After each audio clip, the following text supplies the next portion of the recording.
ဒီနေ့ကတော့ day 22ကိုလောက်ဆောင်တော့မှာဖြစ်ပါတယ်အဲ့တော့ day 22မှာသူတို့ရဲ့ဒီ EC2 instant ကို secure SSH ကနေ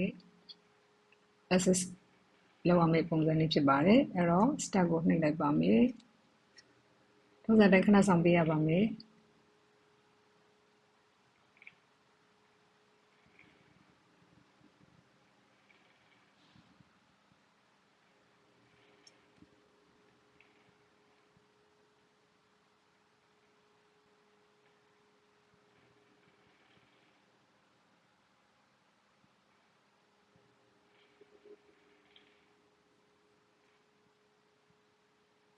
ဟုတ်အဲ့ဒီမှာ instruction ကဘာပြောထားလဲဆိုတော့EC2 instant ကို create လုပ်ပေးရမယ်သူရဲ့ instant name က execution EC2 type က D2 micro SSH key ကိုဒီ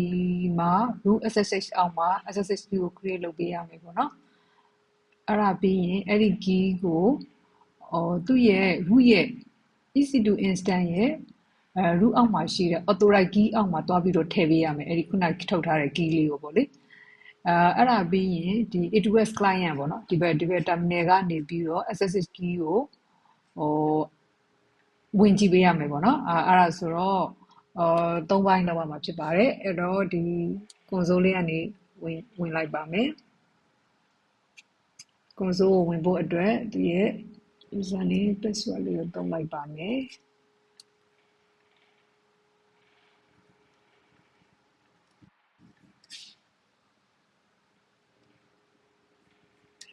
အဲ့တော့သူရဲ့ US East ပဲပေါ့နော်ဒီရဲ့ region ကအဲ့တော့ EC2 တဲလေးဝင်လိုက်မယ်ပထမဆုံး instant ကို create လုပ်အောင်ဖြစ်တဲ့အတွက် execution EC2 လေးကိုယူလိုက်မယ် running ဖြစ်နေတာတခုမှမရှိဘူးအဲ့တော့ဒီမှာဒီ main လေးကို execution EC2 ဒီဟာကိုပဲယူလိုက်ပါမယ်က instant type က D2 micro ကိုရေးလိုက်ပါမယ် D2 micro ကိုရေးလိုက်ပါပြီเนาะအဲ့ဒါပြီး keypair ကတော့ဟိုဘက်ထုတ်ပြီးတော့ဒီအောက်မှာ AWS client ဘက်ကနေထုတ်ခိုင်းတယ်ပေါ့နော်ထုတ်ခိုင်းပြီးတော့မှဒီအောက်ကိုပို့ခိုင်းတာဖြစ်တဲ့အတွက်လောလောဆယ်တော့ဒီ keypair ကိုမထုတ်ဘဲနဲ့ instant ကိုပဲစောက်လိုက်မယ်default အနေနဲ့ security group ကဒီ allow SSH ကို allow ပေးထားလိုက်မယ် anywhere ဒီဟာတွေလည်းstorage ကလည်းဒီတိုင်းပဲအဲ့တော့ instant ကို launch လုပ်လိုက်ပါမယ်နေလိုက်မယ်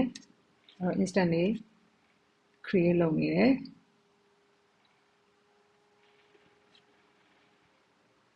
အဲ့ဆိုရင် instant လေး create လုပ်ပြီးတော့ဆိုတော့ instant ကိုကြည့်ကြည့်လိုက်ပါမယ်အဲ့တော့ဒီမှာ instant initialization ဖြစ်နေတော့ရှိသေးတယ်တစ်ချက်ခဏစောင့်လိုက်ပါမယ်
အဲ့တော့ EC2 instant တန်းလေးဝင်ကြည့်လိုက်မယ်ပေါ့နော်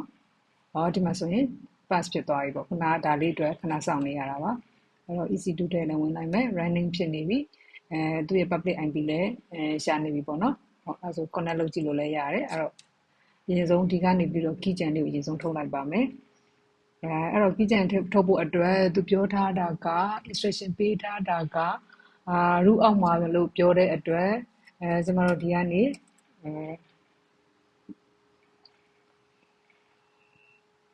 cd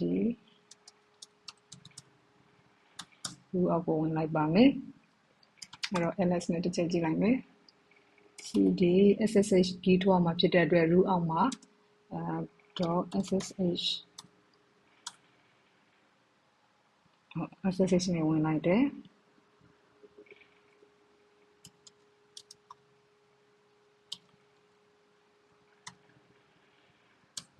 အဲ့တော့ဒီအောက်မှာဘာတွေရှိလဲဆိုတော့သူ့မှာ authorize key ဆိုတာပဲရှိသေးတယ်ပေါ့နော်သူရဲ့ ssh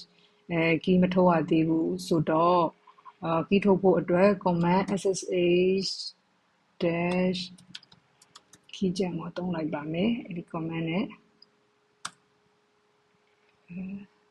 sorry ssh ဖြစ်ရမှာပါ keygen အဲ့တော့file ကိုဟိုမှာလားဆိုတော့သူမှာRSA key ထုတ်မှာလားပေါ့နော် enter file အဲ့တော့ enter ခောက်လိုက်ပါမယ် password ရှိလားဆိုတော့ password မထည့်ဘူးဖြစ်တဲ့အတွက် enter ပဲခောက်လိုက်ပါမယ် enter ပဲခောက်လိုက်မယ်အဲ့တော့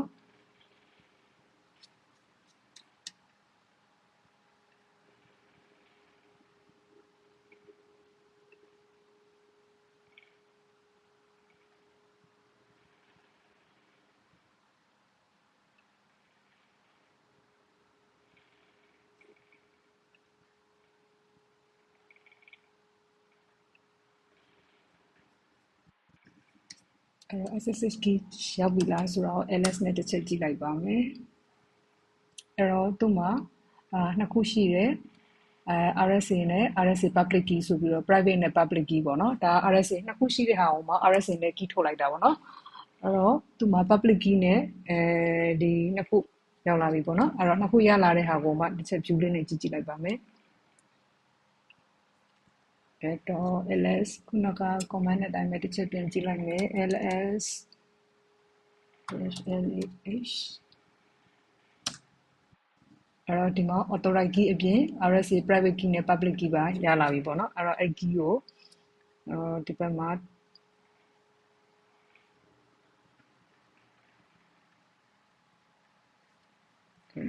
ဒီ key တွေကိုကျွန်တော်တို့ဝင်ကြည့်လိုက်ပါမယ် id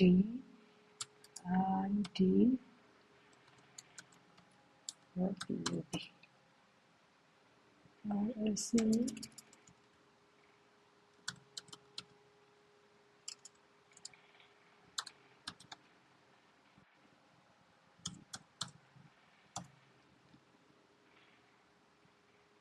id.rsa.pub အဲ့တော့ဒီ key လေးရလာပြီပေါ့နော်အဲ့ဒီ key ကို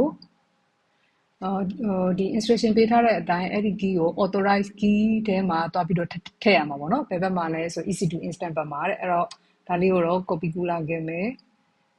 copy ကူးလာခဲ့ပါမယ်အဲ့တော့ EC2 instant ဘက်ကိုသွားမယ်အဲ့တော့ဒီဟာကို connect လုပ်လိုက်မယ်ပေါ့နော် connect လုပ် public IP အတိုင်းပဲဒီအတိုင်းပဲကို connect လုပ်လိုက်မယ်အဲ့တော့ဒီရဲ့ဟာကိုတော့ open router နဲ့ဖွင့်လိုက်မယ်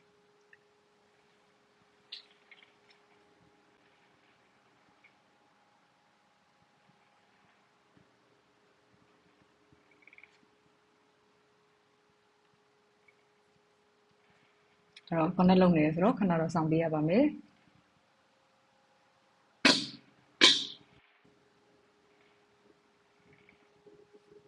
အဲ့တော့သူ့ရဲ့ဒီ server ထဲရောက်သွားပြီ server ထဲရောက်သွားပြီဆိုတော့ root အောက်ကိုဝင်လိုက်မယ် sudo msi root အနေနဲ့ဝင်လိုက်ပါမယ်အဲ့တော့ root နဲ့ဝင်ပြီးသွားပြီဆိုလို့ရှိရင်တစ်ချက်လေး cd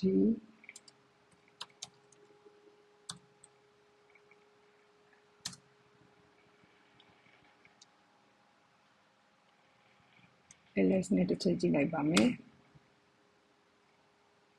အဲ့ဒီမှာ SSH ထဲဝင်လိုက်ပါမယ် cd.ssh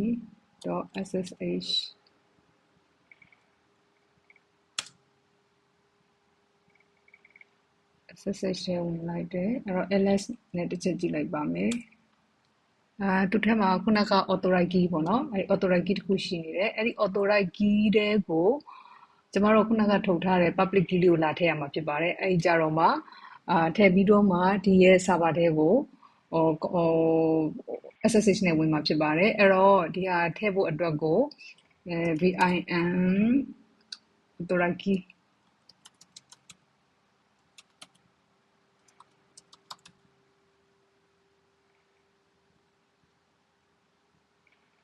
authorite key ထဲဝင်လိုက်မယ်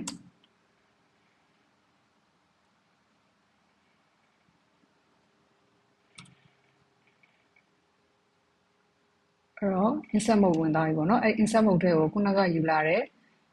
paste ချလိုက်မယ်ပေါ့နော် paste ချလိုက်တော့ဒီခုနက key လေးရောက်လာပြီ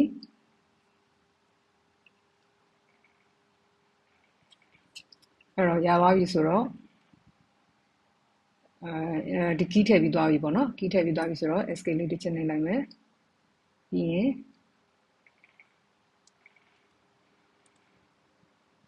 Poland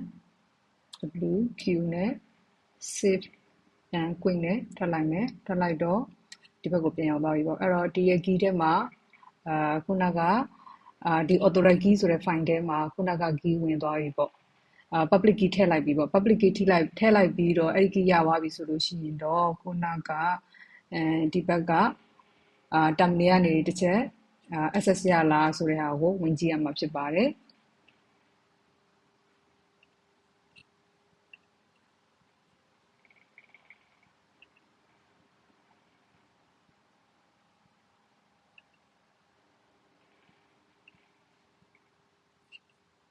အဲ့တော့ဒီဘက်ကနေဝင်ကြည့်မယ်ဆိုရင်တော့ SSH ခုနက assign EC2 ရဲ့ instance ရှိရယ်ပေါ့နော် EC2 instance ထဲမှာpublic key ရှိရယ်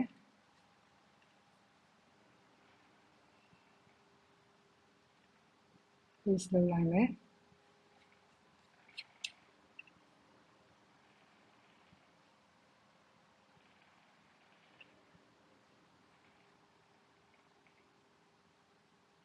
SSH ပြီးရင်ခုနက public key ဝင်လာမယ်ပေါ့နော်ပြီးရင် enter ခေါက်လိုက်ပါမယ်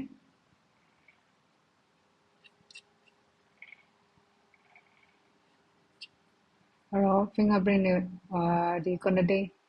လုံးမလားဆိုတော့ yes ပေးလိုက်ပါမယ်အဲ့တော့ခုနကဒီနေရာလေးကိုတိုင်းပြောက်သွားပြီပေါ့နော် Amazon Linux 2023ဆိုတဲ့နေရာလေးရောက်သွားပါပြီဟုတ်အဲ့ဒါဆိုရင်တော့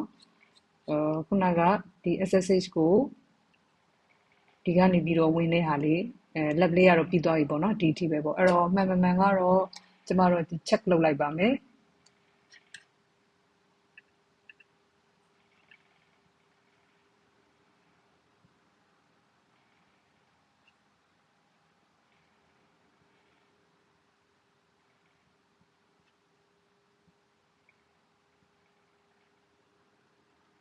refresh တစ်ချက်လုပ်လိုက်မယ်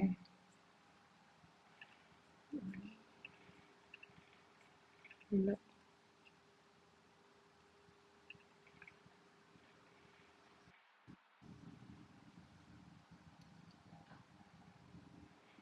ဲ့ဒါဆိုရင်တော့lab ကတော့အောင်မြင်နေပြီးသွားပါပြီstore လုပ်လိုက်ပါမယ်ရှင်